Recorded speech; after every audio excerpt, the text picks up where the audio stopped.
run it up, and she gon' run it up. Like this and like that. You hear me? Hey, look, Bible on my right side, out this Honda, I'm hopping out. It's Mrs. Bounce out for the Lord, so what you talking about? Don't matter where I go, I praise the Lord when I be popping out. Came a long way from blowing woods all in my mama house. They know it's Christ gang. A few months ago, I was big crippin'. If you don't bear the fruits of the spirit, then we cannot kick it. Holy step and go get it. Guarantee I'm gon' come with it. They persecute the kid, I ain't trippin'. I'm like, what's up with it? Respectfully, I ain't the Christian version of nobody. The holy hood trophy, no comparing me to nobody. And when it come to my father, baby, I'm so cocky. I'm out here making hits on nice, like I play hockey. Hey, it's like this and like that. And if my father say go, I'ma slide, it's no cap. In the hood, it's lost souls, and that's where I'm gonna roll at. Really a vessel for the kingdom, but they already know that. Know what I mean for sure, know what I mean for sheezy, know what I mean for sure, know what I mean for sheezy, know what I mean for sure, know what I mean for sheezy, know what I mean for sure, know what I mean for sheezy. I don't be outside, I be in the word. I don't be outside, I be in the word. I don't be outside, I be in the word. Really trooping, I'ma keep my father first. Ain't no games being played, they see I'm really out here spazzing. Finna spread the word all up in the hood and just get it cracking. They gon' pop it on my name, but I cannot give no reaction. God's still working on my life, this part of me still with the action. Ain't no shame in that. I'm out here moving different. Many are called, but few are chosen. That's cause they don't listen. Led by the Holy Spirit, I ain't never missing. Tell myself it is what it is, I ain't never tripping. A real trooper, I ain't stopping till he call me home. And I be in his presence, phone on D&D, don't call my phone. I know my father always with me, I don't walk alone. Bible told her Christ gang stepper, that's what I be on. Yep, and I ain't stopping at the flesh week, but all up in the spirit where I'm popping that. I keep a Bible on me, at this point it's in my starter pack. Every time he tell me when it's slide, I be like, Roger. Know what I mean for sure, know what I mean for sheezy, know what I mean for sure, know what I mean for sheezy, know what I mean for sure, know what I mean for sheezy, know what I mean for sure, know what I mean for sheezy. I don't be outside, I be in the word. I don't be outside, I be in the word. I don't be outside, I be in the word. Really trooping, I'ma keep my father first. Hey, yeah, she gon' run it up, and she gon' run it up. Hey, it's Mrs. Bounce out for the Lord, so who really tripping? What? Hey, it's the Holy Hood trophy. Hey, like this and like that. You hear me? Know what I mean for sure, know what I mean for sheezy, know what I mean for sure, know what I mean for sheezy, know what I mean for sure, know what I mean for sheezy, know what I mean for sure, know what I mean for sheezy. I don't be outside, I be in the word. I don't be outside, I be in the word. I don't be outside, I be in the word. Really trooping, I'ma keep my father first.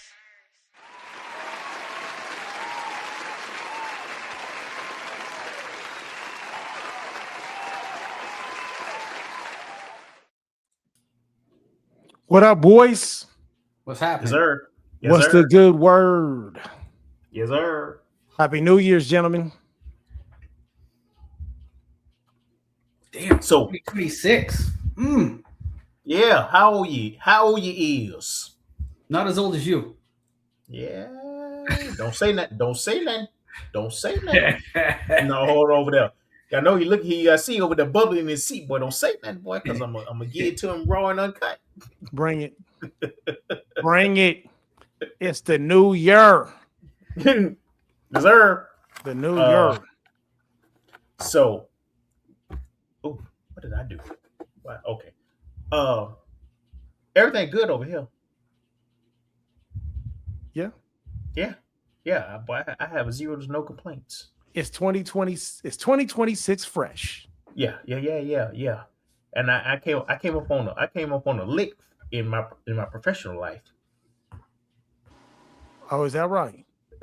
Yes, sir. Oh. How do you go get a promotion as a kitchen manager, but not work nights or weekends? Don't ask me. You're gonna have to ask the man upstairs. Oh boy, oh blessings, boy. I'll tell you, boy, came up on a lick. Boy, I'm so gangster with it. Boy, they want me however they could get me. I don't want to work nights. That's okay. That's okay, William. We'll you're so valuable to the company. We'll take whatever you. Hey, all thanks and praise be to the Most High. All you can do is give glory to God on that. Yeah, and fall on your face. Yeah. Right. On your face. That's right. Yeah, on your face. But yeah, everything good over here. Wife doing good. Surgery's gone. She's healing well. I had my second blood draw today for my cancer scare. Waiting on test results back, but that happened yesterday, so I'm pretty good. I feel confident. I'll keep y'all posted. But the first one came back negative, so second one will come back negative, and the third one will come back negative, and I'm gonna be in the wind, chest out, face up, doing big things. And bro, we over here enjoying life. That's what's up. That's good to hear. Enjoying life. Amen. So, I'm glad to hear that. Hey, big shout out to the homie DJ Hav. He's in the mix. Got him out there in the audience. Just sent a big shout out to the whole fam bam. And he was just here. He got out here before Christmas. Yup. Just left yesterday, as a matter of fact. Okay. So he's back in the lands. But yeah, he's tuning in. So okay. Big shout out to the big homie, big bro. He need to get on so we see his face. Yeah. It's the Hav. He got on the other show. Oh, yeah, that's it, because that's that DJ and talk about hip hop and music show. Yeah. So while he was here, he went live on that one. But, it was all well and good though. We had a good time, man. We had a really good time. Okay. So yeah. But yeah, man, I'm grateful to hear about the changes with you, the promotion. That's fantastic. God is awesome, bro. Yeah. Okay, let's spit it up, everybody, because I want to get to this young man over here or over there. Yeah, no, I was gonna say, Tito, you lighten your skin up. I thought I was on this show. But Tito, boy, he almost unrecognizable, boy. Yeah. Boy, she done did him dirt over there. She done made change his whole face. I'm supposed to be the token white guy. What's going on here? Tito got scraped. Tito got scraped. she drug him. That man got smeared. But yeah, so good point, Gusto. We were having a conversation before we jumped on live, discussing, quote unquote greed, right? Is being ambitious greedy? And I would say being ambitious is not greedy. No. I would think there are some people who would mischaracterize ambition as greedy, but I think that's silly. Ambition is taking God's gift and using it. He expects you to use it. Mm-hmm. Yes.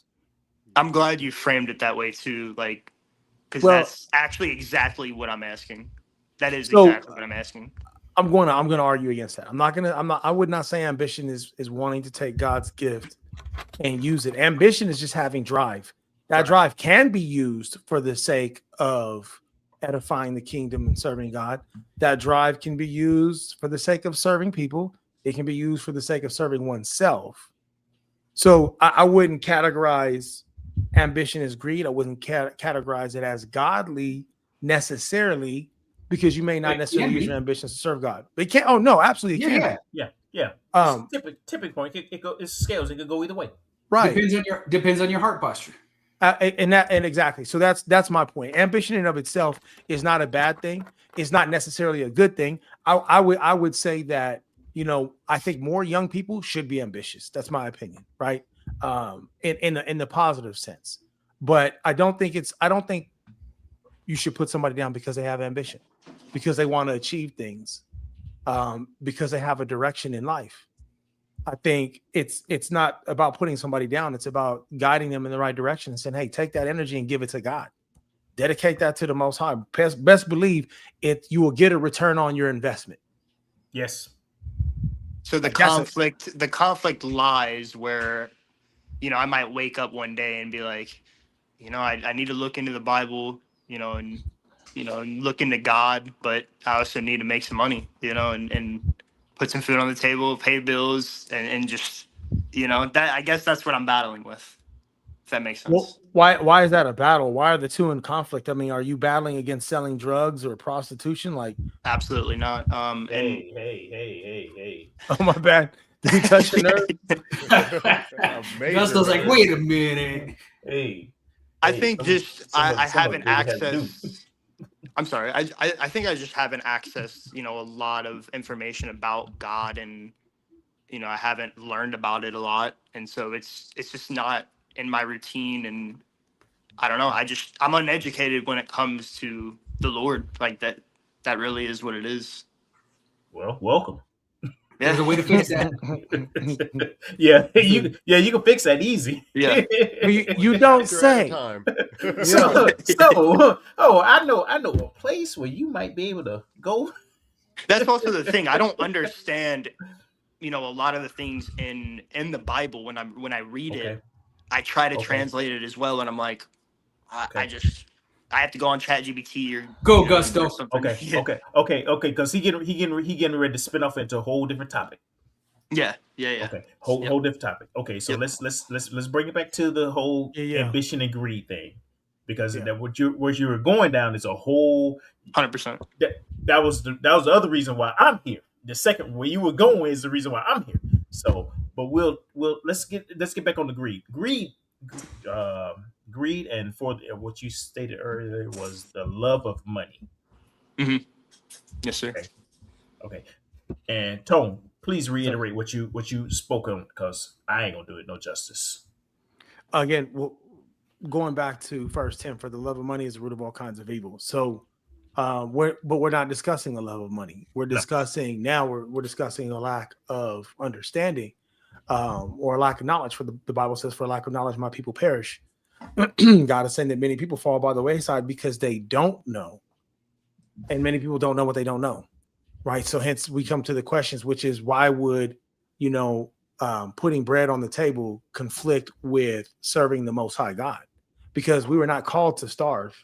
Like nowhere in the Bible does it says that you're called to. Fasting and starving are two separate things. Right. And so a period of fasting is a period of suppressing the flesh for the sake of growing closer to God. Starving is a lack of your necessities, and we don't serve a God who is lacking in anything. As a matter of fact, excuse me, I apologize. I have a little congestion going on. But in Psalms, the psalmist says in Psalm 37, he says, I have been young and now I'm old, yet I have not seen the righteous forsaken, nor his descendants begging bread. And what he's saying is that if those who walk according to the Most High shall receive what God has set aside for them.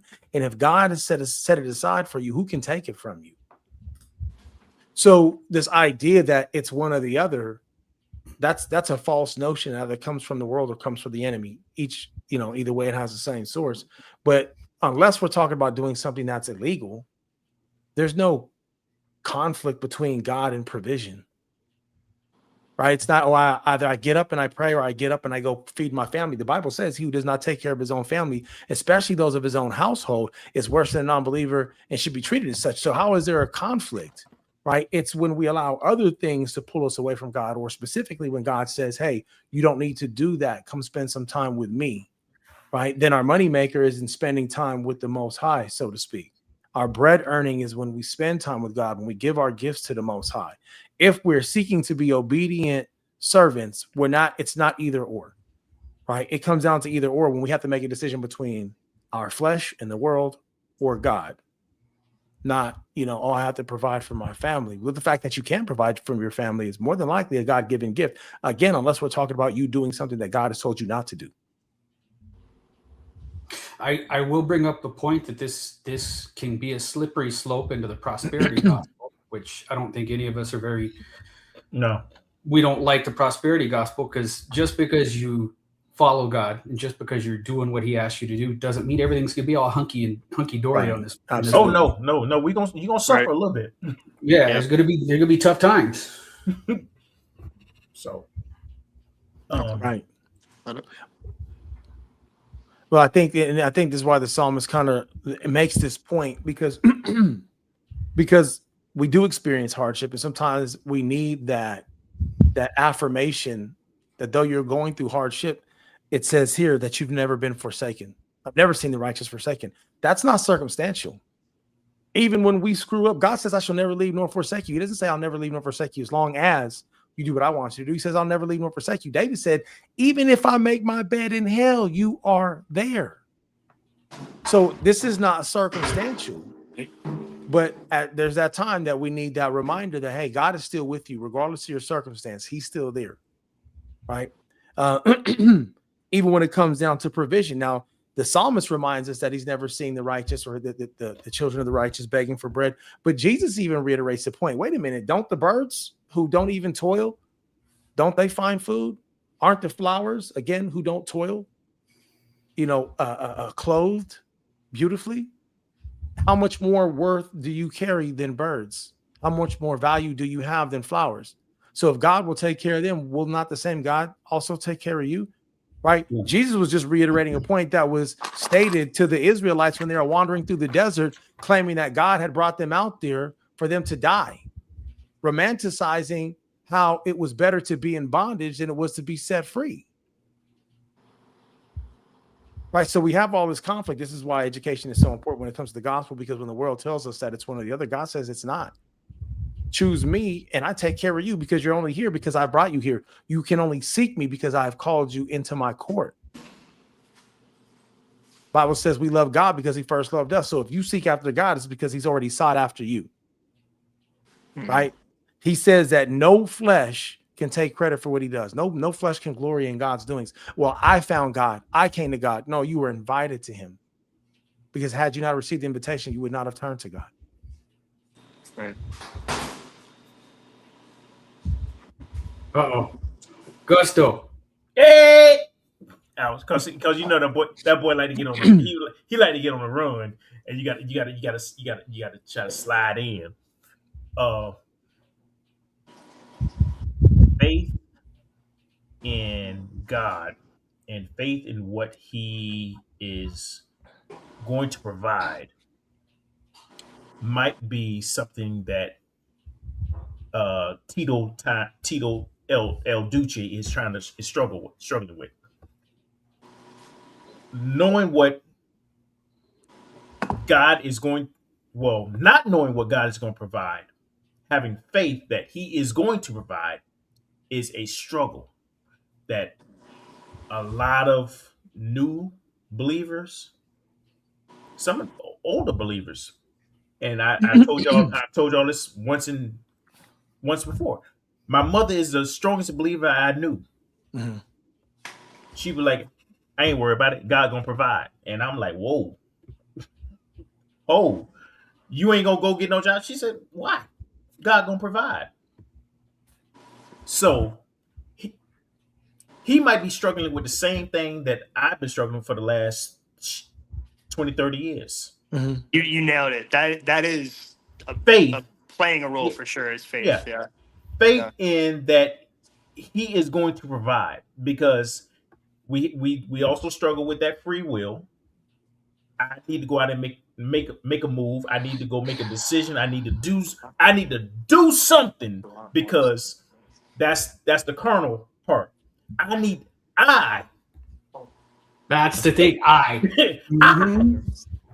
need to do something instead of stop, sit your ass down somewhere, and let him do. It's also a practice, so yeah. You can't just assume that it's gonna happen. It's something you have to practice. And you got to get good at it. And something that you have to believe and practice and all that stuff. This young man might be 15, 20 years behind me. Learning to have the faith that he will provide. I'm glad we had this conversation about faith, because if I believe correctly, we left off on chapter 8, Genesis chapter 8. Right, we left off on we completed chapter 8. I'm sorry, so we left off on 9. My apologies. Yes. Messing me up, man. Yeah, no, I'm messing myself up. Got me studying the wrong stuff again. Yeah. No. So we good. Nah. Yeah. So we completed chapter 8 and are going into 9. One thing I wanted to point out in chapter 8, we're talking about faith, right? So we'll talk about Noah right quick and where we're at going into chapter 9. Can you ask Tito to hush? Shut up. Go over there, slap little bro. Tell him that big bro told us to slap you. Quiet, brother. Tell him I hear all that. Oh, I hear him co-signing back there. He wants the fried chicken wings, pork fried rice. Anyway, Yeah, we Actually, I can got hear shrimp you. fried rice downstairs. But that ain't shocking amazing. So. You guys heard me. Yes, we can hear you. Being a fatso. Yeah, being a loud fatso.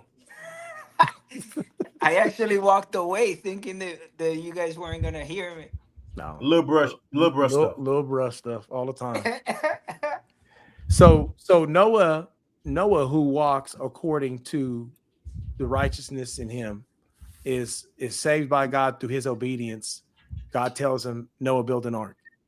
Noah, who's never seen an ark nor seen it rain before, knows what's coming and listens to God's instruction. Takes him 80 to 100 years, 100 like years.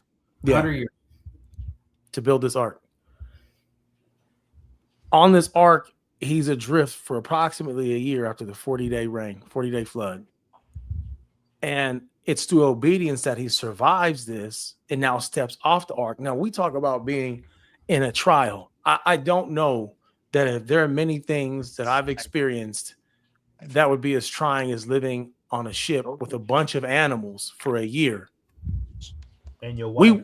We went on a cruise, right? Wife and kids. We went on a cruise 7 days. And it almost killed me.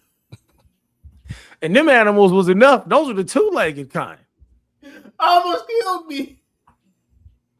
I mean, being on, I have a heart attack when people bring their pets over, and they let them go run out in the backyard unsupervised. I'm like, oh no. I don't have pets for a reason.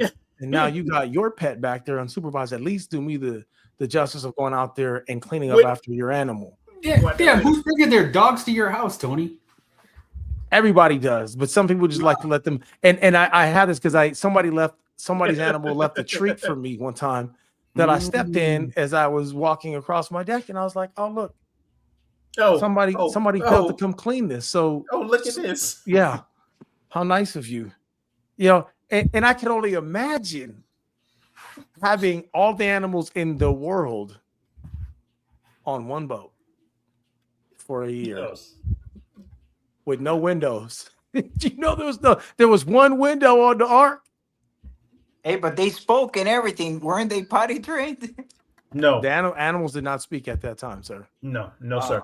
I'm not sure which that was earlier Genesis. Little bruh stuff. Yeah, little bruh. He we're starting chapter 9, little bruh. Chapter 9. So Roger that. I can't imagine being on that boat that long. But and then he gets off, and the very first thing he does is he sacrifices every clean animal, right, to the Most High God. And this is crazy because most of us, having gone through something, don't think the first thing we're going to do is make a sacrifice to God. Mm-mm. And I'm being honest, you know what I mean, myself included.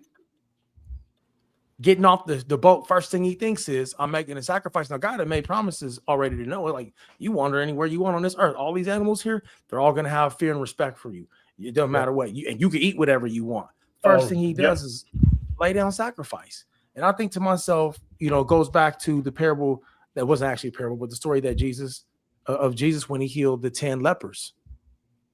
Right? When he says, hey, go make your way to the priest. And as they're walking to the priest, the leprosy falls off of them. But only one comes back to thank him. And he's like, but wasn't there 10 of you? What happened to the 9? How many people, when they get to that spot, think of God? Not too many. And so this is that obedience. This is that ambition we're talking about here, where Noah was ambitious. It was ambitious to build something that nobody ever seen before, to spend 100 years developing this thing. Right, he applied talents that nowhere in the Bible did it say that it had, because they didn't call Noah the boat maker prior to this, right? Yet that's exactly who he was. And so this man, and even when I look at this, it boggles the mind that the first thing he did was make a sacrifice. And so this was before any law commanding sacrifice was made. This is before We see Melchizedek, where Abraham makes a sacrifice to Melchizedek. We don't see none of that happening. We see Noah making a sacrifice. We see Abel making a sacrifice. But there was no law set in place. They gave out of the desire of their heart. Crazy, right? When we offer something to God and we offer it out of sincerity, God receives it in sincerity. So anyway, I'm just talking about obedience. So moving on from there, right? Noah makes his sacrifice, shows, the goodness of his heart. And we get into chapter 9. Anybody want to jump into verse 1 of chapter 9? I will. Let me switch versions though. Want to read it? Hold on. Yeah, but not really. There it is. Sound like Dark Crystal. Is it a Gilfley? All right, Genesis chapter 9. Let's get back on track, guys. So God blessed Noah and his sons and said to them, be fruitful and multiply and fill the earth. Oh, and the fear what? Have we heard that before? Yeah, can he read? Yeah. Can you read, please? Okay. All right. And the fear of you and the dread of you shall be on every beast of the earth, on every bird of the air, on all that move on the earth, and on all the fish of the sea. They are given into your hands. Every living that lives shall be food for you. I have given you all things, even as the green herbs. But you shall not eat the flesh with its life, it is its blood. Who's moving furniture? Red. Oh. Surely for your life, partner. So, yeah, I'm muted, so it's definitely not me. And I'm so take the bass out your voice. Figure yourself out. If it was Thursday, we'd say some other words. Put some air balloons. Doug, please read. Moving on. Surely for your lifeblood I will demand a reckoning. From the hand of every beast I will require it, and from the hand of man.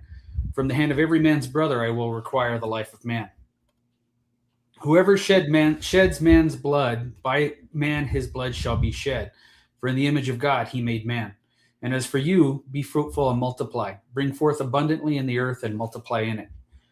Then God spoke to Noah and to his sons with him, saying, and as for me, behold, I establish my covenant with you and with your descendants after you, and with you, every living creature that is with you, the birds, the cattle, and every beast of the earth with you, of all that go out of the ark, every beast of the earth. Thus I establish my covenant with you.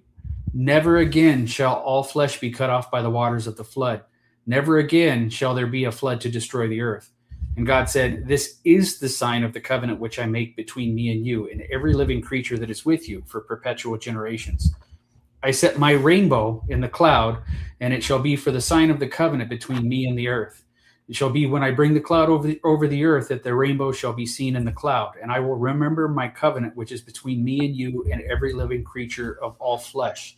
The waters shall never again become a flood to destroy all flesh. The rainbow shall be in the cloud, and I will look on it to remember the everlasting covenant between God and every living creature of all flesh that is on the earth. And God said to Noah, this is the sign of the covenant which I have established between me and all flesh that is on the earth. End it with a Now the sons of Noah who went out of the ark were Shem, Ham, and Japheth. And Ham was the father of Canaan. These three were the sons of Noah, and from these the whole earth was populated. And Noah began to be a farmer, and he planted a vineyard. Then he drank of the wine and was drunk, and became uncovered in his tent. And Ham, the father of Canaan, saw the nakedness of his father, and told his two brothers outside. But Shem and Japheth took a garment, laid it on both their shoulders, and went backward and covered the nakedness of their father. Their faces were turned away, and they did not see their father's nakedness. So Noah awoke from his wine and knew what his younger son had done to him. Then he said, cursed be Canaan, a servant of servants he shall be to his brethren.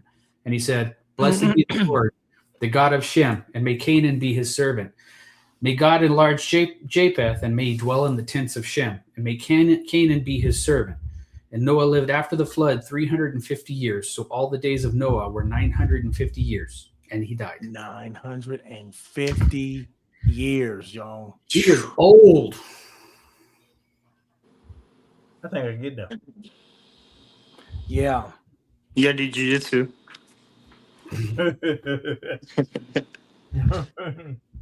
Keeps you young. I think I get there.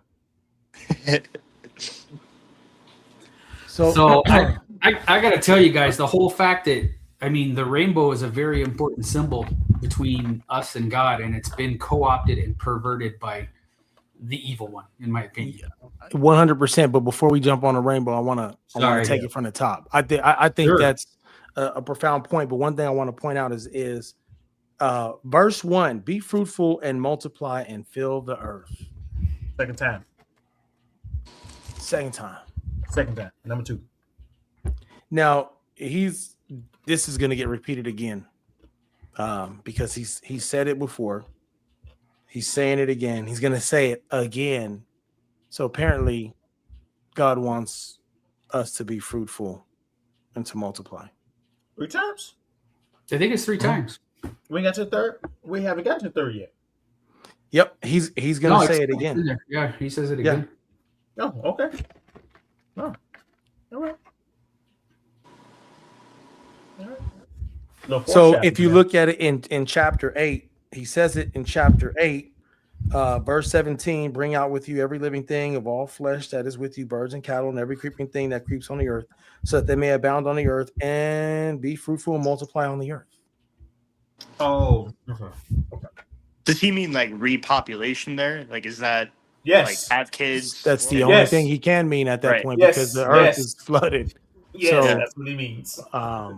Yeah, there's no other that I can think of with such a small group of people, right? In the earth starting afresh, that there's no other meaning till later on when Jesus says, "Go out and make believers of the nations." It's the same concept, except we're multiplying in the spirit, right? It doesn't negate God's initial commandment.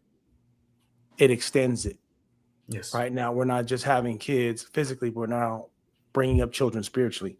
And so, 4 couples. Yes. 4 yes. couples. Absolutely. 4. So, yeah. I thought somebody was about to add something. No. Now, if I say 4 couples, and for these 4 couples, they about to do it all over again. Mm-hmm. Everything happens from those 4 couples. Mm-hmm. Noah and his 3 sons. Absolutely. That's a lot of work. He had 950 years though. 950, man, he got time. But we do imagine how many kids he had. Holy moly! But that's a lot. That's a lot of work. That's a lot of kids. Boy, that boy putting in work. We know where Gusto's focused on it, right? Yeah. That boy ripping shoulders, putting in. So we see God's pretty serious about saying work. 959 years, but what we're going to see is that lifespans are going to start to shorten. Mm-hmm. Although Abraham lived a nice, healthy life, we are going to see that the lifespans start to shorten. So, I like what he says in verse 3, that every moving thing that lives shall be food for you. I've given you all things, even the green herbs. So this happened. I'm sorry. Wait, LeBron. Why? Because every moving thing that lives shall be food for you. This goes on to that conversation we had with LeBron a couple weeks ago, where all animals fear man. Remember that? He even says that right here. No. Doug went there, but it was just me, Tone, and LeBron. Oh, when he said that, yeah. Well, in the promise that God makes to Noah, he says that all animals on earth will fear him, even those in the ocean and those in the air. Noah. However, the fact that many people have been consumed by animals, I would say that went with Noah and his kids. So there's been a change, right? I think we know that if he got into a cage with a gorilla, what would happen? But all animals fear man. Yeah, little bro. Yeah, that was out there. We'll do that. We'll have that in shadow boxing. Yeah. Now the next verse, he follows it up by saying, "But flesh with the life shall y'all not eat The blood. Yeah. the blood. Does he mean literally like blood and skin? Yes. Is it No, like quite meat, literally? literally blood. Do So what not about consume. fish? Like fish skin? Is that No, not do to not No. do not consume blood. Cut the blood out. Blood. Okay. Do not consume blood. So it says, but you shall not eat flesh with its life, that is its blood. Meaning, if you're going to eat flesh, which you will, right? Mm-hmm. You have to cook it so that you cook all the blood out of it. So we're not to eat bloody meat according to God's commandment. So all those hunters out there from Red Dawn that kill a deer and cut the deer out and eat the blood, and you're getting up. Let's not do that. So no medium rare steak. No, mid-rare steak is cooked. It's cooked. You're talking to a chef here. Bloody steak. I get you. I It's get you. rare. Okay. It's still cooked. It's still cooked. Rare is bloody. It's still cooked. But Gotcha. don't grab a cow. So there's one of the things that we have to understand when it comes to scripture. Scripture is like, it's like, well, what I learned in the military. If there is a regulation in the military, it's because somebody did it, right? If the army says, hey, don't put ammunition in your rectum. You know somebody did it. There at some point somebody put ammunition There's in a their rectum. reason they're telling you that. When we read this stuff and we take a long pause because we're like, because everybody knows, we know what this means. Somebody did it. At some point. There was a general somewhere who was responsible for an airman a or colonel, a soldier, right? Who was responsible for a formation? Who was responsible for a smaller formation? That was responsible for a smaller formation. That was responsible for a person who thought that it was cool to just take ammo and stuff it where the sun don't shine. And that general was like, I didn't know we had to tell grown adults, warriors, mind you, have been trained how to operate in a combat environment, not to take munitions. That is live little rounds, capsules that contain explosives in them, and put them in your rectum. They don't belong there. Yeah, they weren't. But so when you read it, you're like, well, there's a reason. It wasn't just written willy-nilly, right? And if we can say this about humankind, then we can best believe that God is even more wise in the sense that he can see it before it happens, and he calls it before it happens. So when he says, don't consume raw meat, it's because he knew people are going to consume raw meat. Yeah. Right. And that there would even be a practice of consuming raw meat by people, right, who would act in contradiction to God's word. Yeah. So he's like, yeah, I know you're going to think about it. Don't do it. The temptation is going to come, but don't do it. And there's something to be said about the Lord warning us about things ahead of time. And I'm talking about in the individual sense, right? Like if you receive a word of knowledge, not to do something, and the first step is recognizing that it's a word of knowledge. So we would say we won't call it a word of knowledge. We'll call it an inclination. Yeah, you receive an inclination not to do something, and you're like, yeah, I'm not going to do that. All right, just pause right there. Do yourself a favor. Go write that down somewhere. Go write it in a journal. Write it on your mirror in your bathroom. Tattoo it on your forehead. Put it somewhere where you're going to see it again, because eventually the temptation to do the very thing that you've been told not to do is going to show up, right?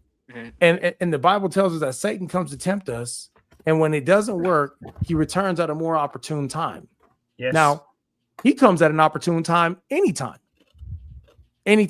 We see he shows up to tempt Christ after 40 days and 40 nights of fasting. So we know he's looking for the opportunities to manipulate, to take advantage of, to get us to conform to his will.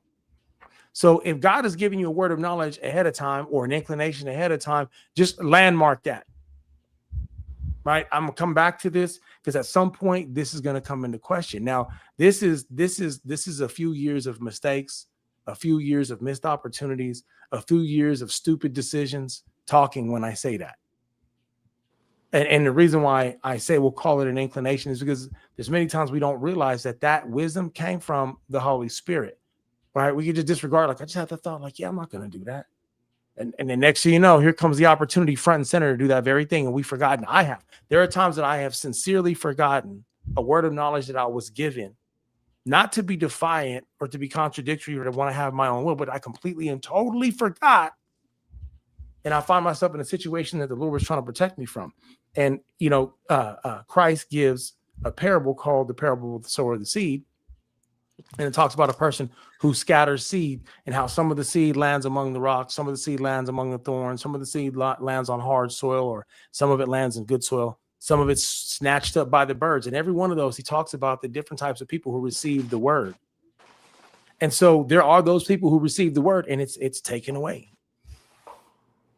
Right? If we're not mindful of making ourselves that good soil, that when we receive the word, it takes root in us and it produces fruit. So here, God is telling them, don't eat raw meat. Right. And then go ahead. I'm sorry.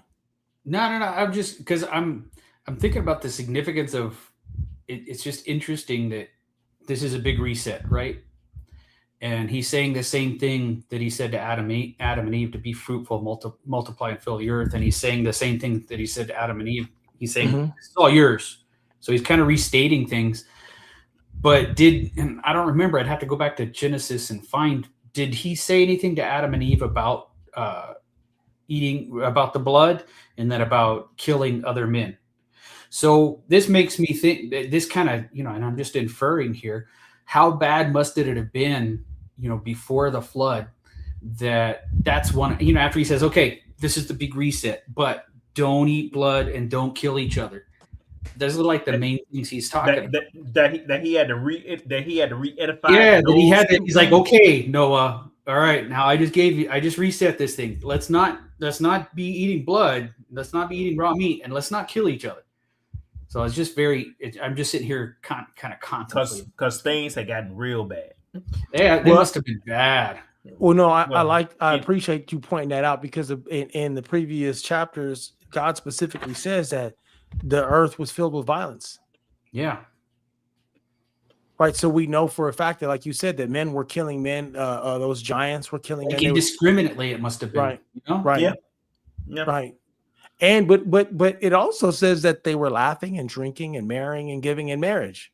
So it's crazy how the earth is filled with violence, but people are just going on living their best life. It's not like everybody's just hiding in a cave somewhere, but folks are just, it just becomes a natural way of life. And we can look at current times as an example of that. Yeah, for sure.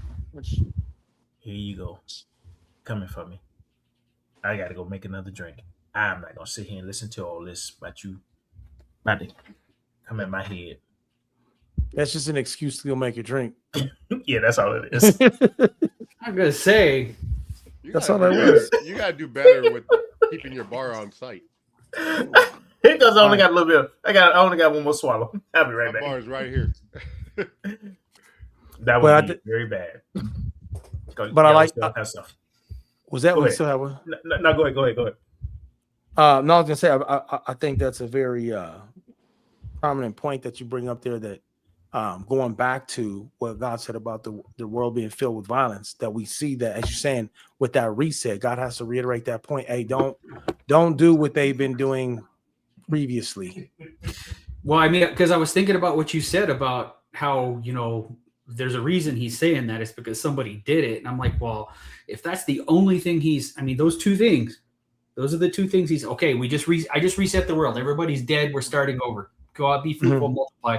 Don't do these two things. We don't start getting more law until later, but it just tells me, I was just contemplating. I was like, man, it must have been bad. Holy cow, it must have been bad. Well, and that brings up another good point, which is, like you said, God starts him off saying, hey, just don't eat raw meat and don't kill each other. Okay, do that for me. And then go out and be fruitful. Right. And we don't see the Mosaic law come up until obviously many years later. And I think about this in relation to in the time of grace now, when Paul converts the Gentiles over, he doesn't give them 613 laws. He gives them 3, right? abstain from sexual immorality. Don't eat anything strangled, and don't eat anything that's been sacrificed to idols. It doesn't stop there, but he's like, hey, we're bringing you in, you know what I mean, on the level, and then it just kind of goes up from there. Right? We're not dumping a whole bunch of burdens on you right away, burdening laws that even we can't follow.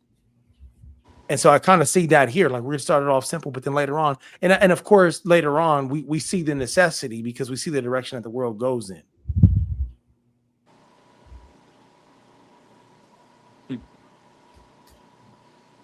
Interesting. Very, very much. Ren, were you gonna say something? I was gonna say that's why Gusto left.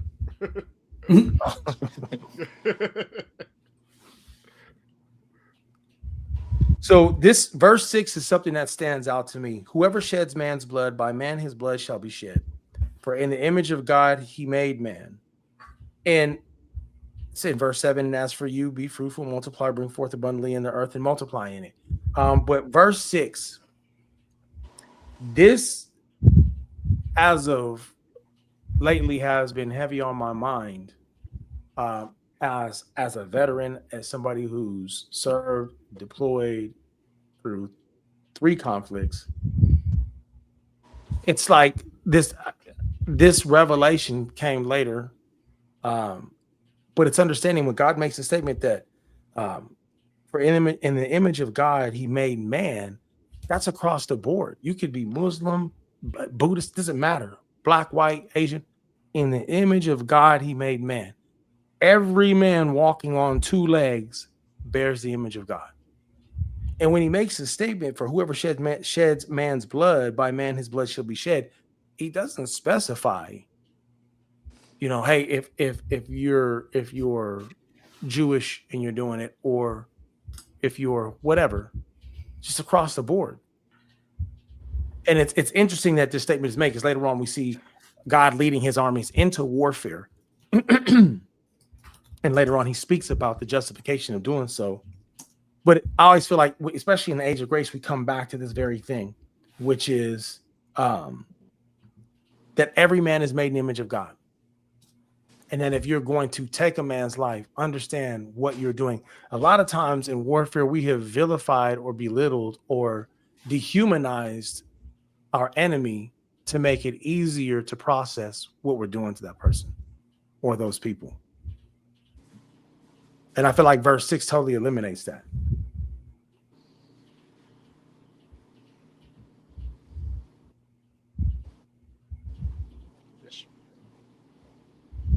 I can see that.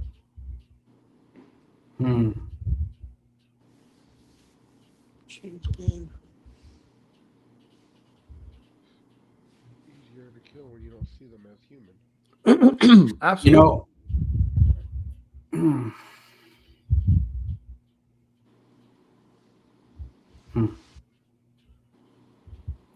yeah, I'm looking at the actual, because, you know, and I know later the 10 Commandments laid out a little bit more clearly, because that's not, you know, Genesis. If you just look at Genesis 9:6, it can get kind of sticky, because I mean, you're talking about, you know, as a warrior going to war. I mean, your job at one time was to kill, right? And if you just look at Genesis 9:6, that can get kind of sticky. Now, you know, we look at the 10 Commandments, and it says, "Thou shalt not murder, not kill, thou shalt not murder." But this right here could be sticky, except that it is clarified later by the commandments. Just interesting. You and So I think, you know, there's absolutely clarification for me. What I take from this is, if I have to take somebody's life, I have to understand who that person is in God's eyes, right? And that when he says that man is made in God's image, I don't look at him as anything less than that.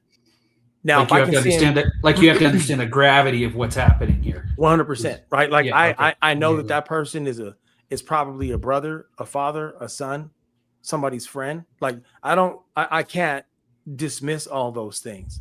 In that moment, they're a target, right? And yes, in that moment, my focus is not their feelings. It's not the feelings of their loved ones. It's none of that. But I don't discard that because I think it doesn't exist. I acknowledge it exists. It's just not important in that moment. And so I say that to say that many people are they dehumanize somebody, and when they realize that person is a human, or even worse, they realize that that person has intrinsic value given to them from God. That's where they have the hard time living with what they've done. Well, if you knew that from the beginning, then you would have been able to, you would have made the right decision according to your understanding of human life. That makes sense. That person. Yeah. That totally makes sense. And it actually puts it for in the image of God. Yeah, that makes a lot of sense, actually. You just have to read a little bit deeper into it. It's not as simple as, just that first glance. Right. And this is why the Bible tells us that, to study and show ourselves approved, because reading, passing your eyes over something doesn't necessarily mean that you've absorbed it, that you've taken it in and processed it. And so if one doesn't study, you don't see where it's expanded on later on, or how God justifies his actions when he says, hey, if the judge says a person is guilty, who are you to say otherwise? Therefore, if I tell you to execute action against this person and you don't do it, then you bear the consequence of what they've done and your disobedience. But that comes from God, right? The righteous judge.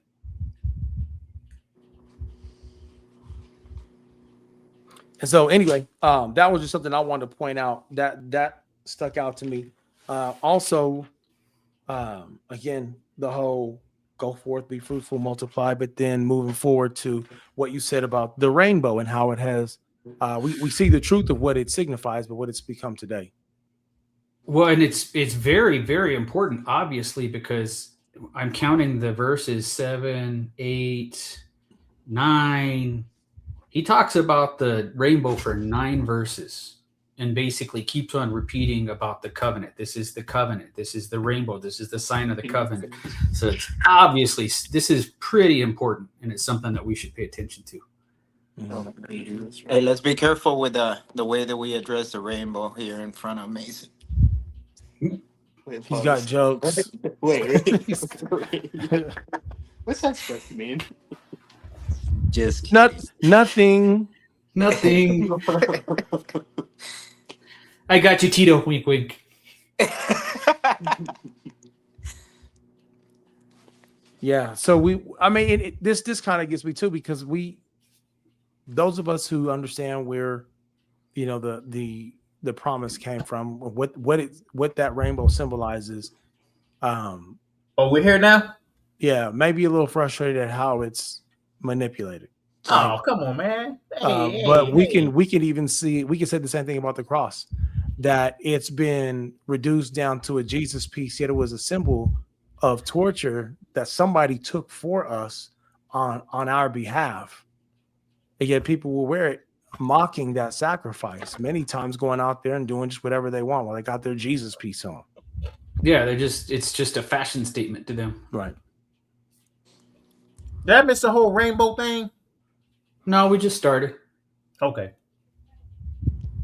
I mentioned, since you were gone, there's like, I don't know, I think I said 11 verses dedicated to the covenant and the rainbow. So it must be pretty important that it was mentioned over and over and over again. Yes, it was. Oh, and the other thing that made Gusto leave also.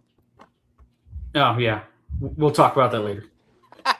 Immorality. It wasn't alcohol. No, I ran out of drink. But I'm good now. I'm invested. I'm back invested. Anyway, so I think that and I know some people say, well, it doesn't matter. The truth does matter. And I was thinking about this morning, as a matter of fact, or maybe it was yesterday. I don't know.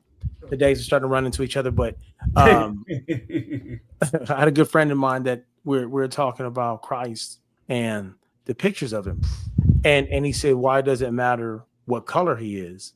Oh. And I said, it doesn't, because color doesn't matter. However, truth and honesty does. I mean, he was a fairly dark-skinned man with woolly hair. Right. He was from the Middle East. Right. And so again, I'm like, it depends on whether or not you want honesty, because I can change a couple of words in the Bible and say, what does that matter? Right. It's do we want transparency? And so when we say, hey, yeah, that, you know, this thing symbolizes something other than what it's supposed to symbolize. And of course, now we're going to argue back and forth one's personal belief. Well, I'm not a Christian and I believe blah, blah, blah. However, that idea had to come from somewhere. Right. It wasn't just poof out of thin air. That the inspiration for that had to come from somewhere. And in my opinion, it seems to be a mockery, again, just like the Jesus piece. You know what we should do? You know what we should do? You know how they're like painting these rainbow crosswalks and stuff in the cities and whatnot? We should go out there, and we should go out there and we should put Genesis 9:11, put that scripture on the rainbow sidewalk and leave the rainbow sidewalk there. Let's not do that. Why? Because both y'all in New Mexico. I'm here in Jacksonville by my goddamn self. All right. What does that mean? Yeah, it's gonna be a couple hours before you be up here to get my back. All right, them two side by side. I'm gonna be fighting a whole city of angry LGBTQ plus. And then on top of that, they're all Florida men. Oh my God! There's gonna be alligators surprised. You'll be surprised how many people would stand by you. Well, how about you go ahead and do it in Daytona, and I'll come to your rescue after you do it. 2 hours later, I'll be there 2 hours after they cone your ass on the street with some paint. He'll be full of glitter and oh my God. hey Doug, that guy that I shared with you guys on the self-defense. Oh thing. He'll be right there. Somebody like that gets a hold of me. Pull his gun out of his boot. Yeah. It's funny you bring that up. And I mean, in all joking aside, the truth is many people are more afraid of offending other people than they are offending God. Mm-hmm. And I say this to remind us that there is a point in time that sky is going to crack. And while everybody else may be completely oblivious to that, we are not. We can't get caught slipping. And it's a sad business. I guess, you know. Damn, Brazy, that was deep. I keep thinking about that. I relate that to September 11th or Pearl Harbor or any number of attacks that we've had on American soil. I was just reading about one in 1918 where German spies had lit up Black Tom Island in New York and blew up several hundred tons of dynamite and, you know, killed 7 people. And if you can imagine back then killing 7 people, that's a lot. 1918, you said? Yes. And, you know, there are things that can happen that people take for granted. And then when it does happen, everybody's got the long face. If you guys remember in 2005, Hurricane Katrina hits Louisiana, there were people who wouldn't leave. Oh, we're going to wait this one out. You know, we done been through many a hurricane. And it was like, nah. It's different. Yeah, you got to go. And then we also had, you know, we had buses that weren't running. There's a whole bus yard full of buses that were underwater.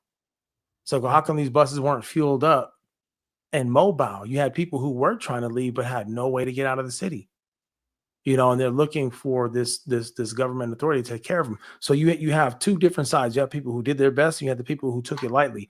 And we're addressing the people who took it lightly, right? This is the same thing. We're going to take it lightly. And all of a sudden, when that thing happens upon you, there's not going to be no hee hee ha ha. Same as it was in the days of Noah. What do you mean rain? Dude, shut up. You building this thing for the last 100 years. And that first drop fell. And by the time that happened, that door was sealed shut. And at that point in time, nobody's worried about these giants roaming the land and what they're doing. At this point in time, the only one you have to worry about is the Most High God, because the only person who could save you was the Most High God. Treading water. Yeah, right. As long as you can't, you know, people's over there holding on to pieces of wood floating and you know, and eventually just got tired and that was it. And it's going to be the same thing. I mean, Jesus says it will be as it was in the days of Noah. People will be in the midst of doing their thing until eventually, right? The stars fall from the sky, the sun goes dark, the moon stops giving it light, and all of a sudden the sky cracks, and there he is. Either you're prepared or you didn't. And those folks that are sitting up there having that good laughy, jokey time, they're not going to be laughing when Christ comes back. And so the idea is to warn folks, right? Once the enemy is on home turf, it's too late.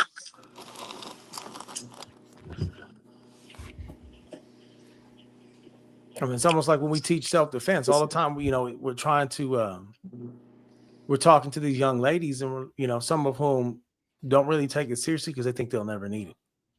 Mm-hmm. And this last class we had at least one student who was like, yeah, but I'll never use this stuff. I'm like, okay.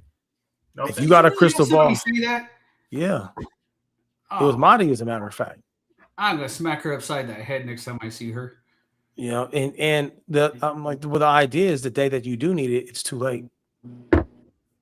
It's too late. Yeah. Once Christ. All I can think of is when Doug goes to smack her upside the head, that's when he's going to find out she actually was paying attention. You don't do like this. I come back with a black eye. Yeah, she gonna do like She this. uses it. She uses it to gauge the breezy tongue. Hey, what's crazy about it is that a lot of times the students that you think are not paying attention are the ones that are actually paying the most attention and Mm-hmm. get it the fastest. Mm-hmm. It's just learning methods. Different people have different learning methods. Well, the idea is getting the mind to justify the action. Then you'll buy in. And this is the same thing here, is getting people to buy in, to understand there's a reason why the Lord says what he says. There's a reason why he says don't eat raw meat. It's the reason why he says I'm going to make a covenant with you, all flesh, and he never broke it. He never broke it. He said that rainbow is a reminder that I will never cut all flesh off again by a flood. It never means never. Right. Never means never. Yeah, again, that really resonates with me, what we're talking about, because people, especially the people who don't get into the word, they feel like they have this weird vision of Jesus where it's all happiness and sunshine, which Jesus is a loving God. God is a loving God, right? Mm-hmm. But when he comes back, he is not coming back as the lamb. He's already been sacrificed once. Mm-hmm. Mm-hmm. He's coming back, and it's going to be no joke. And that's the thing. When we look at the gospel, right, and we see that we've been given a sign and a symbol, and it's a reoccurring symbol. It's a reminder not only of God's promise, but that there is a God. So, like you said, so then when he does come back as that lion, there's no, I didn't, oops, there's none of that. He's like, bro, how many times have you looked up in the sky and saw a rainbow? He's like, I wrote it right there in the Bible. Right. Don't act surprised. And it's the people that he's called into his court that have refused that call. Like, there's other people who probably say, I didn't know. God won't convict them of the things that are written in scripture. He'll convict them of the things that were written across their hearts. Right? Because I'll tell you what you did know. And here's what I'm holding against you. All right. So it's, when I think about the urgency is just that. By the time this thing happens, there will be no oops. Jesus says, many people will come to me saying, Lord, Lord, how we not cast out demons and heal the sick in your name?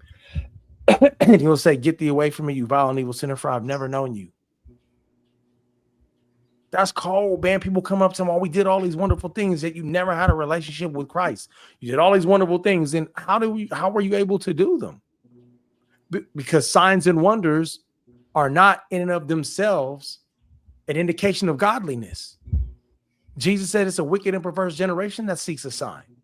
So there are these people who think that they're walking with Christ, or will have claimed to have walked with Christ, that will go up to him saying, we've done all these things in your name. Yet he'll say, I've never known you.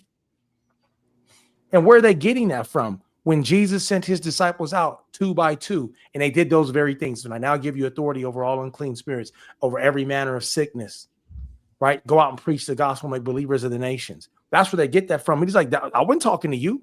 You weren't one of mine. I'm going to tell you right now, there are no more harsher words you can hear, because that will be the last thing you hear. That's it. You've been rejected by Christ. What does that mean? When you stand before God in the great throne seat judgment, you will not have the sacrifice of Christ to have washed away your sins, and your own actions will not be enough to rectify the wrongs that you've done. So yes, it's urgent. It's crazy urgent, because if you die tomorrow, that day will come faster for you than everybody else. It means your chapter is done. All right. There's no more and then. There is, you had your and thens. No and then. And then. No and then. Right. And you stand I love it when God. I love it when you get my movie references, Gusto. That's awesome. And then. But you'll stand before God and be like, well, God, I didn't have as much time as he did. God's like, I gave you what I gave you. All you need to worry about was what's in your backyard. Right. And that's it. So there is a real urgency to convey the truth. And I know, you know, we've you know, in shadow boxing, we've talked about how some of these truths may be perceived. Let me convey this to you for those people who may watch this later on at some other time or some other date and may have a feeling about what we're saying about the rainbow or anything else for that matter. We didn't write the book. We just believe in it. So if you don't like what the author wrote, take it up with the author. Right? Don't get mad at those of us who are quoting it, because you're not going to tell us that we're misquoting it. It's written right here in Genesis.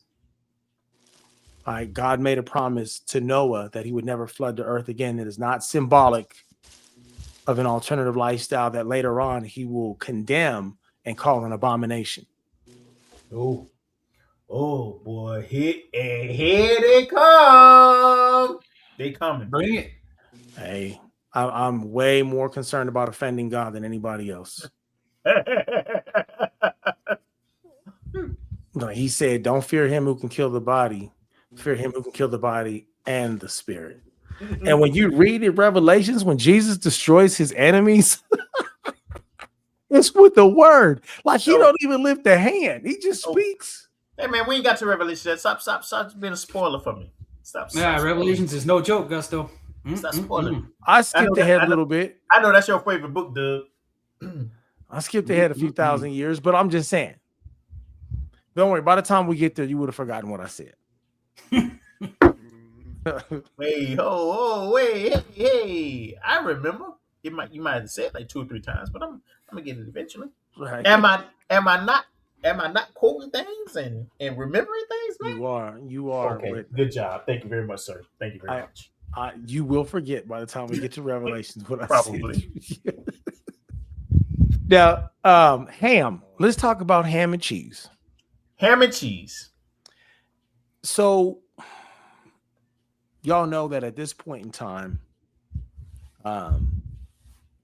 we on this here planet still speak one language. Mm-hmm. Yes, this is before the Tower of Babel. Yes, Tower. Yeah, before Babel. Yeah. So we won't see the languages. We got a couple chapters, just a couple before we see them split. But we do have a very significant turn of events here with good old Ham, Shem, and Japheth. We understand who Ham, Shem, and Japheth are. They're the progenitors to the various peoples. Yeah. The Hamites, the Shemites, Japhethites. So we have basically represented the blacks, the Middle Easterners, and the Asians, from whom everybody else descends. Now, Ham makes a mistake. Yeah. And my question to y'all is, what do y'all think about Noah's response to Ham? It was way over the top. Why is that? Well, what's the mistake he made? He was disrespectful. disrespectful, and he instead of doing what instead of doing what was right, which his other two brothers did, he felt the need to go out and talk shit. Yes. Is that what it says? That's what it implies. That's what is it what it implies, or is that what you guys are just saying? No, that's what when I read that, I kept reading it. I was like, what the hell did he do? What he did to me. It doesn't say nothing other than he saw him. He think about it. He saw him, and then he ran to his brothers instead of doing what was right. Yes. Are we doing facts? Are we doing? Yeah, that's what it says. It doesn't actually say that there. Wait, hold on. Yes, it does. Read it. Well, but hold on, Ren. Read it. Why would Noah do that if that wasn't the case? Do you think he just did it unfounded? Do you know? Hold on. You said read it. Read it. Hold on. Somebody help me. Where are we? First off, over here, Noah was the one that got his ass drunk. Verse right? 22. Noah's the one that got his ass drunk. You got pissy. He's cursing somebody for what's done to him when he did it to himself. Number one. I agree. I agree with Randy on that one. I've always thought that Noah was out of line. Hey, drinking is not a sin. Getting wasted is a different story, man. Noah's the one who got drunk. Noah was out of line. Yeah, and then he was out of line for his response. And then well, it says, where hold on. Oh, go ahead. Okay. No, go. Because I got the verse. Go ahead, Ren. No, what are you gonna say? I was just gonna ask, where was Noah out of line? He's talking about. I think Ren is saying Noah's out of line with the curse. And he drank the wine. He cursed, uncovered in his tent. He's the one who got drunk, right? And then after it says, and Ham, go ahead and read it, Gustav. I know you have it. Okay. I'm trying to. Okay, yeah, and okay, ready. 22. And Ham, the father of Canaan, saw the nakedness of his father, and he told his two brothers outside. But Shem and Japheth took a garment, laid it on both of their shoulders, and walked backwards and covered the nakedness of their father. Their faces were turned the other way, opposite way, and they did not see their father. So, which they would have not known to be turned the other way had he not told them that he was naked. No. Number one. Oh, okay. I see where you. I see what you just did there. But I see what you just did there. I just don't see what he did wrong. The younger brother. We're making a lot of assumptions here that he did something wrong. The only person I see that did anything wrong was Noah, and then his response was, "Oh, I did something wrong, even worse. And now I'm mad at you for seeing that I did something wrong. So now I'm cursing you." That's all I see. That's an assumption, because where does it say that Noah was wrong? He was drunk. Isn't that wrong in the Bible? By Genesis 9, that's not mentioned. That there's nothing that says that you can't drink or that you're not supposed to be intoxicated. We don't see that yet. Not yet. So I think it's all an assumption. All we know is that this is what happened. Okay, right? We're saying this is what happened. Here doesn't say what he actually did. Other than tell his brothers, hey. Okay. Canaan. Other than him tell his brothers, hey, Dad's in there drunk naked. That's all he said. That's all it says right here. Right. That's all it says. I don't disagree. I'm just saying it's all an assumption. We have what we have. And we're saying that Noah was drunk and passed out. Drunk and passed butt out. Naked. And walks in, sees that he's naked, goes in there, tells his older brothers. Mm-hmm. Even if it wasn't biblically wrong, he's naked, passed out because of what he did, not because it was anything anybody else did. Sure. So yeah, absolutely. So what is he mad? Who's he mad at? Why is he mad at somebody for what he did? Oh, got that damn ring, boy. I see what you're doing there, boy. I read that over and over again earlier today, right? And I'm like, I don't get why the hell it was a curse. And then you're putting on a curse on your own child. Oh yeah, you father of the year right now. So right now, let's go back. One, we don't know why Noah was upset. We can assume that it was because it says here that Noah awoke from his wine and knew what his younger son had done to him. Okay, so apparently, Hold on, you read a different version. This is the New King James. Okay, yes. but that's the part where I have the issue with, because and maybe if I read it in a different, because I haven't. But when he says did to him, what did he do to him? It's my initial question. Right, I get that, but what I'm addressing, and I'm not taking sides, but you're saying Noah is mad at Ham for something that Noah did to himself, and the verse 24 says that's not the case. Noah is mad at something that he felt Ham did to him, and so we may not know exactly what it is Noah felt Ham had done to him, but Noah's not mad because he was drunk. Noah obviously feels disrespected because instead of Ham coming in and covering him up, apparently he went out and told his other two sons, Japheth and Shem, and they came and covered him up and looked away. So it either has something to do with Ham looking at him or not covering him, or both, because that's the only difference between the Ham and his brothers, is they looked away and they covered him up. In Amplified, it says, when Noah awoke from his wine induced stupor, he knew what his younger son Ham had did to him. My question is, if the only thing he did was tell his brothers, the reason he got covered up was because he told his brothers. The reason his brothers did not see him naked and did not look at him is because they knew, because Ham told them, "Hey, I just walked in. Dad was passed out, butt naked, drunk. We should probably." We don't even know if he told them, "Hey, you should probably get." Hold on. Stop. Pause. You just said that Ham went out and told his two brothers. Yeah. And then you just said that Ham told his brother. No, we don't should know. I'm saying we don't know. We should probably go cover him up. Or that, hey, y'all should go probably cover him up. We don't know what he said to him. Okay. Is what I'm saying. We're all making an assumption of what he did to him. What did he do to him? So go ahead, Doug. Why? Well, I mean, just why does it matter? Serious question. No. Serious question. Why wouldn't he just cover up his father and just like? Why did he have to go and tell his brothers? Why would he have to go tell his brothers at all? Because just cover him up. Oh God, Dad's naked and he's made a fool of himself. But I already covered him up. Yeah, I mean, it only takes one person to cover him up. He's like, well, I was surprised he was naked. Here, let's cover him up real quick, and like, I don't need to say anything to anybody. So why did he need to go tell his brothers? He didn't need his brothers to cover him up. So did he have a garment in his hands? Was there something to cover him up with? Let me expand on that. Well, I mean, clearly there was a garment because Ham or Shem and Japheth took one in there.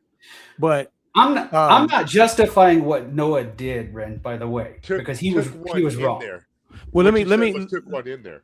It may not have been in there when he was in there. They had to bring it in there. But I think if we go by what we're looking at, right, just by what we see, and this is me just grasping at straws, so bear with me.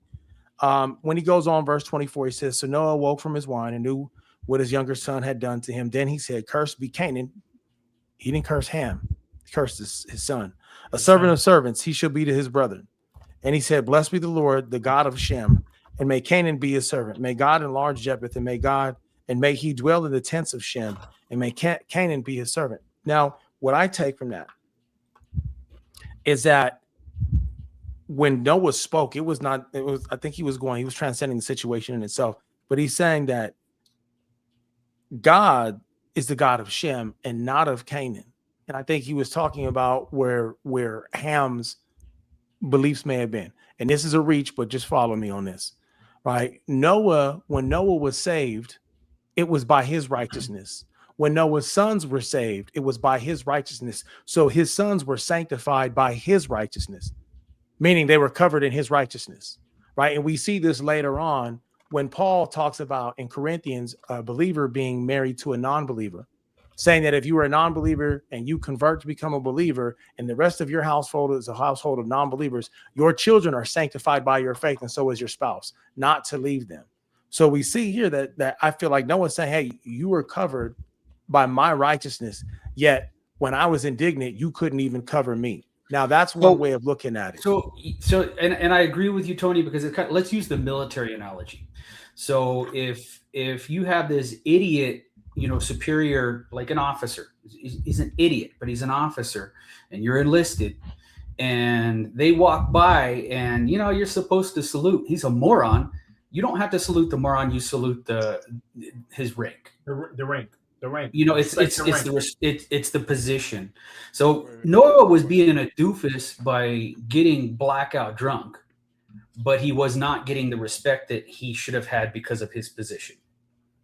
So it's not, it's the same idea, and you can't justify what Noah did because yes, it hadn't been said, don't talked about drunkenness yet, but I mean, it's kind of a common sense thing. And it's like you said, God's laws are written on our hearts. Noah knew better. Noah knew better than that. And obviously it was shameful to him, or else those things wouldn't have happened. But he was disrespected, and his position was, as the leader of that family, was disrespected. So you can't justify what Noah did, but at the same time, there are consequences for disrespecting that position. The disrespect. That's the thing. I don't see the disrespect at all. I think that's reaching very far and just justifying actions that don't make sense. That's what I think. And without further context, we could sit there and try to make it sound right or sound good or sound fluffy and stuff. But at the end of the day, what it says is what it says, and it doesn't say enough to justify anything that was said in there. That was done. I think if you look at it in a narrow scope, yeah. But if you're looking at it, first off, one has a question: why does Noah say what he says about Canaan? He's not even talking about Ham. He says, "Cursed be Canaan, and a servant of servants he shall be to his brethren." Exactly my point. But the thing is, there's nothing there behind it other than. Can I finish my thought though, real quick? So my point is that if we look further into what Noah says and who the Canaanites become, it's not Noah's fault that they become the godless people that they turn into, that there becomes this division. I think if we look at this, Noah's not, it's not just, hey, Ham, I'm pissed off at you and I'm just going to curse you for the sake of cursing you. He makes a call. And if we're looking at what he's saying here, blessed be the Lord, the God of Shem. I'm questioning, why would he imply that God, because he doesn't get to tell God who to favor. He doesn't have that authority. So why does he make a statement, the God of Shem? Is it that he sees something in Ham, understanding that his son will breed a people who shall be a godless people? If we read later on, we will see that. And then the question is, it comes back to, well, are they that way because of what Noah said?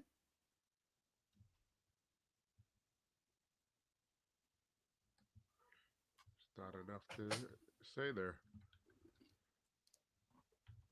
I just think there's a lot of assumptions being done, and then when assumptions get done, then people are like, well, you can't make that assumption. Well, which one is it? Right? Mm-hmm. Either we're assuming or we're not assuming.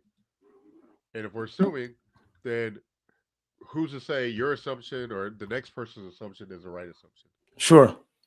No, I 100% agree with that. I mean, it totally says exactly what it says. You said nothing more, nothing less. Without reading further, we won't necessarily have the answer to that. I just asked the question because what stood out to me was, cursed be Canaan, a servant of servants, he shall be to his brethren.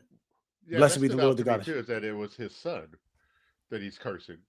It wasn't his son; it was his grandson. His grandson, right? Yeah. And so, for me,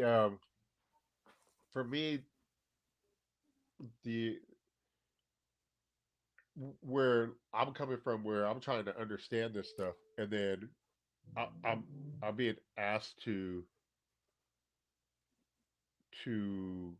just go along with it here, but over here, you know what I mean? Mm-hmm. It doesn't make sense when I hear any kind of discussion of it, because they're just, well, you just gotta assume. Do we? Or can we assume that maybe Noah was just an ass? I mean, at the end of the day, can we? I'll be right back, guys. I got something going on in the background. I gotta stop. All right. Well, one thing that we know about Scripture is that, obviously, it's the infallible word of God, and it did say that Noah was a righteous man. Doesn't say he was a perfect man. So to me, I think the question is a very I don't know, should be a thought-provoking question. Kind of like what Ren is saying, to look a little bit deeper into it, because I think it is, there's something there basically. When he says, "Cursed be Canaan, a servant of servants," and then we read later on, what happens to the children of Canaan, what they become. We know what happens,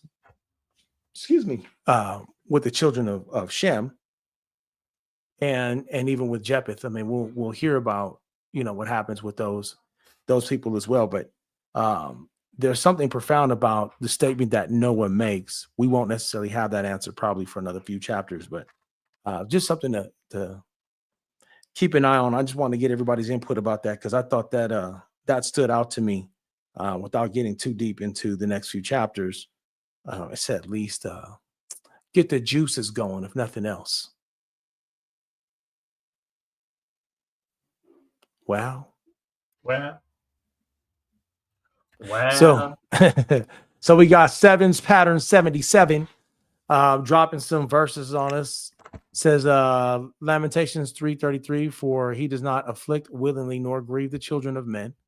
And Job 1:1, there is a man in the land of Uz whose name was Job. Yep. And that man was perfect and upright, and one that feared God and eschewed evil. And unto man he said, behold, the fear of the Lord, that is wisdom, and depart from evil is understanding. Appreciate the sharing. Not sure what direction you're taking us in with that in terms of the trials of Job. We know that Job was as you stated, he was a righteous man who God mentions before the enemy and challenges Satan. And poor Job did not get a say in any of that, yet he maintained obedience and walked according to God. And even a couple of times, he popped off a little bit. God had to check him. God also had to check the people around him. But at the end, ultimately was successful. And I think it's was that? I apologize for that. Oh no, it's all good. I was just agreeing. I was expanding on what you said about not necessarily having enough to really make any kind of definitive statement on why Noah did what he did. Not truly understanding, what happened with him. I think it's something that we'll read deeper into. We might be able to backtrack. Yeah. Sevens Pattern says, one day back in 2006, I was deep into the studies of distinct acrostic chapters and was looking and counting the chapters and verses of the acrostics in Lamentations. Outstanding. That is a study. So anyway, having said that, we are now at the end of the chapter. Does anybody have anything anything else they'd like to share? Because we're pretty much done with chapter 9. 9, and then the show. I mean, I really want to throw gasoline on this umbrella thing, but umbrella thing. Oh, I'm sorry. I'm half drunk. Rainbow thing. Throw gasoline on the rainbow thing, but yeah, I'm gonna leave it alone. You want to throw gas on the rainbow thing? Yeah. Let's get everybody up in arms about everything. Is this an attempt to usurp the Bible's validity? No. Usurp the Bible's validity in your presence? Do I look dumb?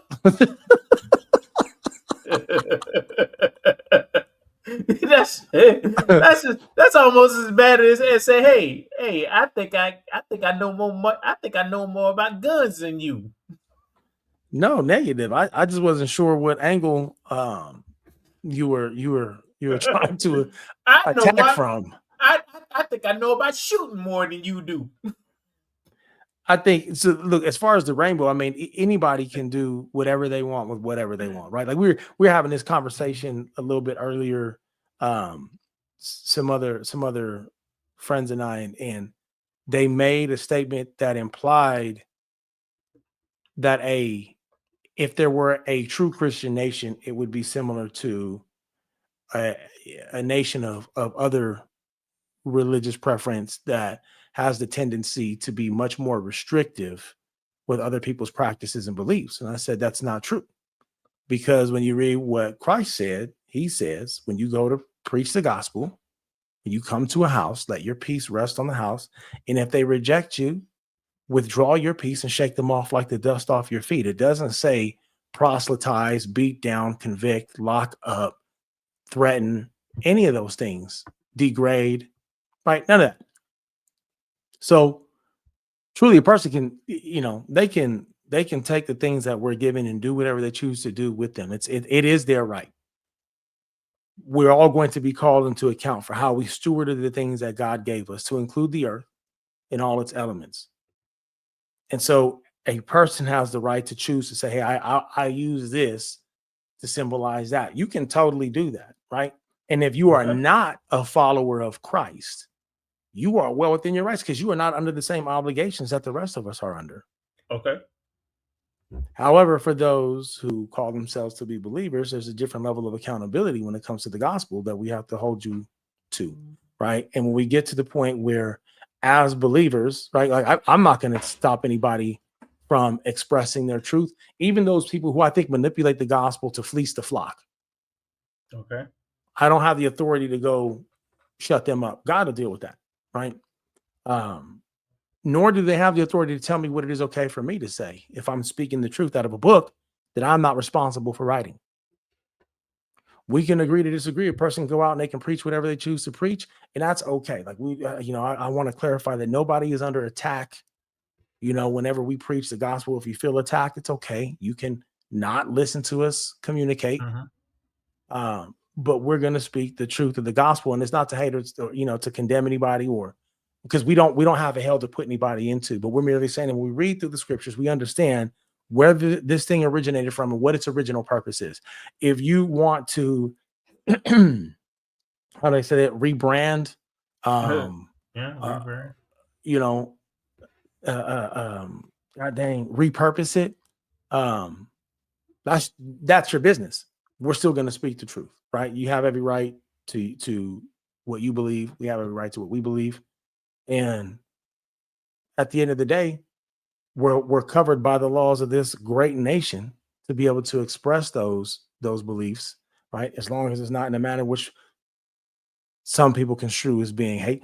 And even that becomes questionable, right? If you challenge the way I think, it must be because you're this or you're that. And but I say that to say that it's well within a person's rights to do whatever they want to do. Except here we understand with a book that's written well over 2,000 years ago that this was established long before we ever had any opinions of the ones that we have today.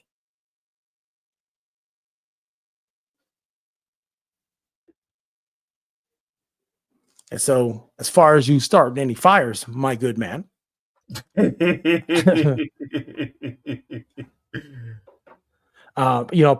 are entitled to believe what they want. Like, we're just here to break down these scriptures and identify within a quote unquote one nation under God where we see some inconsistencies in society as it goes by these scriptures. Or I should say, as it pertains to these scriptures. But anyway, now that I've beat that dead horse into the ground, I think I can call it a good study. What say you, gentlemen? I think this was a good study. Well, I definitely appreciate everybody for popping in and joining us. Big Hav, DJ Hav, big shot, and Tito, little bruh. Well, we don't know what happened to him. Yeah, he fell off. Yeah, hopefully he's not lost in the sauce. Well, that'd be me. Yeah, that is you. The sauce man. Yeah. Oh, I got new names. Gusto the sauce man. The sauce man. Hey, Mr. Sauce Man. What up? What you got on? Hey, today we doing this. Come on in, Mike. Anyway, having said that, man, I'm gonna wish you gentlemen a good night and everybody else out there. We love y'all. Appreciate y'all for tuning in. And we will tap in with y'all, Lord willing, next week. Salute. Sean Burgundy. Right now you're listening to Hoodie Season 2. My comrade Say Loud Corner, DJ Whatnot. Y'all know what it is. Yo. It's the prophecy real. It's the prophecy real. It's the prophecy real. Man, it's the prophecy real. I know the prophet is real, cause my pockets is filled. But I just got one question. Is the prophecy real? It's the prophecy real. It's the prophecy real. It's the prophecy real. Man, it's the prophecy real. I know the prophet is real, cause my pockets is filled. Yeah, I've been trapping, but what's happening? Is the prophecy real? Lot of cash in the duffel bag. Potato on the muzzle, how they muffle that? More chips than the ruffle bag. On a posturepedic, a paraplegic, cover that.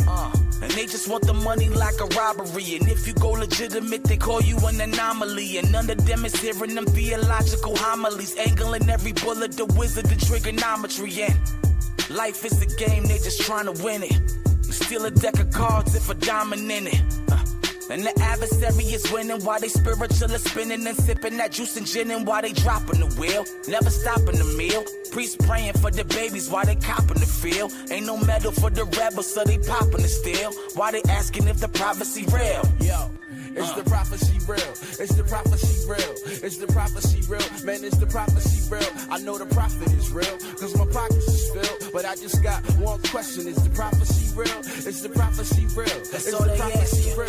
It's the prophecy real. Man, it's the prophecy real. I know the prophet is real, cause my pockets is filled. Yeah, I've been trapping, but what's happening? Is the prophecy real? We tell them to get their mind right. Like we got it together without divine light. Like our limited vision really defines sight. Brown life sweeter with the white, like a Klondike. Cause they ain't got the tools for that hope money. And we tell them go to school with they broke money. But this is everything they know, dummy. They gon' be paying for tuition with they dope money. It's still God over money when the dough yummy. They wrapping bodies in the cloak, but they know mummy. And so I tell them there's a healer when they nose runny. And show the power in the mirror. Jehovah ain't nothing realer when they plotting to kill. Give them something to feel. Cause when the grandma is the hammer, then bananas appeal. Sonny boy in the bag, that's when the nanos squeal. Homie, tell me if the prophecy real. Yo, it's the prophecy real. It's the prophecy real. It's the prophecy real. Man,